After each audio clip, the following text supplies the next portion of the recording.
Pessoal, é muito emocionante estar nesse lugar aqui. A gente está em Belo Horizonte, em um lugar que carrega uma história muito pessoal para mim. Eu nunca mais voltei a essa rua, a essa esquina, mas ela é o cenário de uma memória que vai se entrelaçar com um dos períodos mais sombrios da história do Brasil, que foi a ditadura militar.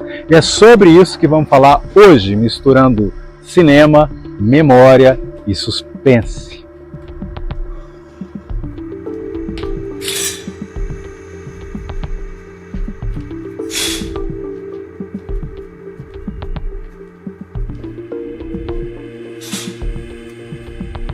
Pessoal, antes da gente mergulhar nessa história que aconteceu exatamente aqui, nesse prédio, eu quero falar sobre um filme que me trouxe de volta a esse lugar. Ainda Estou Aqui, dirigido pelo Walter Salles. Ele é inspirado no livro do Marcelo Rubens Paiva, que revisita a história da própria família durante a ditadura militar no Brasil.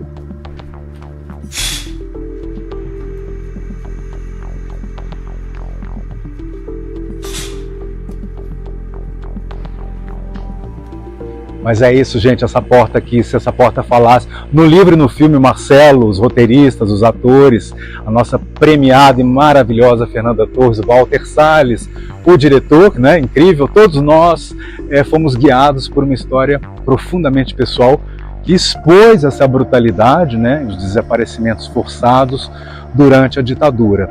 O pai do Marcelo Rubens Paiva, que é o engenheiro e ex-deputado federal Rubens Paiva, ele foi brutalmente torturado e assassinado pelo regime militar, e a sua história, ela simboliza esses horrores, os horrores daquele período e a luta por uma memória e justiça. E é por isso que eu vim aqui, eu vou te contar o que aconteceu aqui. Eu posso ir com ele? Seu marido já volta para casa. Eu sou suspeito para falar desse filme porque eu fiquei tão impactado, uma narrativa muito íntima.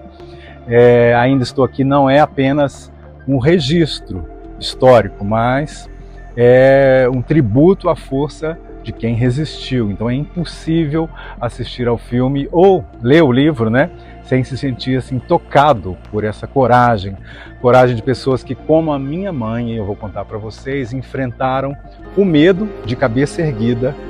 Eu já te conto por quê. Pessoal, é aqui que o cinema se encontra com a minha história pessoal durante a ditadura, que foram histórias como a do Marcelo Rubens Paiva. Não eram histórias isoladas, muitas pessoas viveram momentos de terror mesmo, de várias proporções, histórias de perseguição. A minha mãe, por exemplo, ela foi testemunha de um desses episódios, e tudo aconteceu exatamente aqui, nesse prédio, no ano de 1969, 1970, bairro Santo Antônio, em Belo Horizonte. Esse prédio, ele guarda essa memória, e eu fiz questão de vir aqui para dividir com vocês logo depois que eu vi o filme.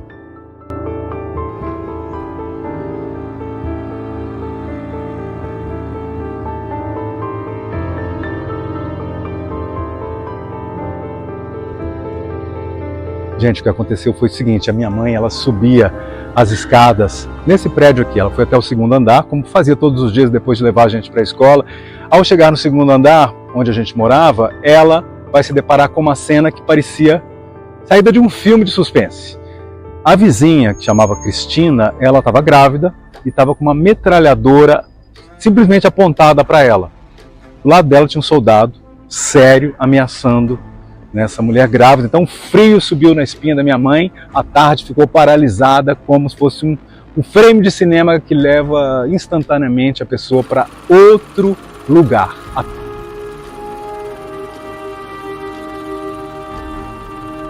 Tá todo mundo lá fora falando da gente. A Vera não sabe o que tá acontecendo. Essa carta! Você tá mentindo pra gente!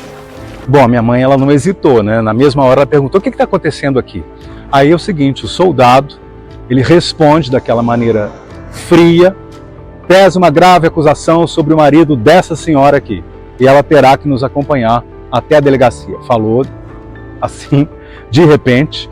Vocês imaginam a situação. Pois então, a minha mãe, que é a Ariana, a coragem que sempre teve, ela não se intimidou. Aguardem, ela disse, eu vou junto, deve haver algum engano ao lado da Cristina, exatamente ali, né, frente ao prédio, que ela está visivelmente abalada, prestes a dar à luz, você imagina, e essa foi a situação, foram todos juntos no camburão. Bom, na delegacia, o ambiente era ainda mais pesado, vocês podem imaginar, então os soldados estavam tensos, todo mundo tenso, o delegado parecia completamente indiferente e a Cristina, ela mal conseguia respirar de tanto nervosismo, né? Quer dizer, a força da minha mãe foi fundamental. Minha mãe tomou a frente, novamente, se aproximou da mesa do delegado, né, com bastante firmeza e disse, olha, vocês estão cometendo um erro muito grave. Pois foi exatamente nesse momento que outro soldado, ele entrou correndo na sala e falou o seguinte, chefe, cometemos um equívoco, encontramos o verdadeiro procurado. Ele tem o mesmo nome que o marido dessa senhora, essa que está grávida aí. Quer dizer, era um erro fatal. Seu marido já volta para casa. Bom, foi assim que a Cristina foi liberada, ainda bem. Quando eu penso nisso, né, eu percebo como esses atos de coragem, eles podem mudar os destinos. Simples atos de coragem, gestos de coragem salvam vidas.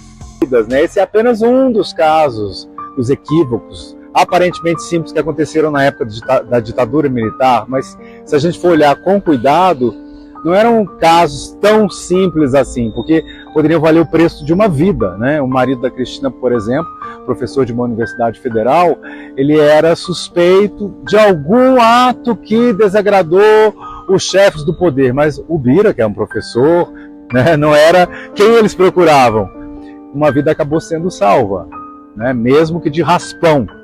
Não foi o caso do Rubens Paiva, que até hoje não se sabe realmente onde foi enterrado e tudo mais, ainda bem que temos o filme para revisitar a história. Liberdade de expressão sempre.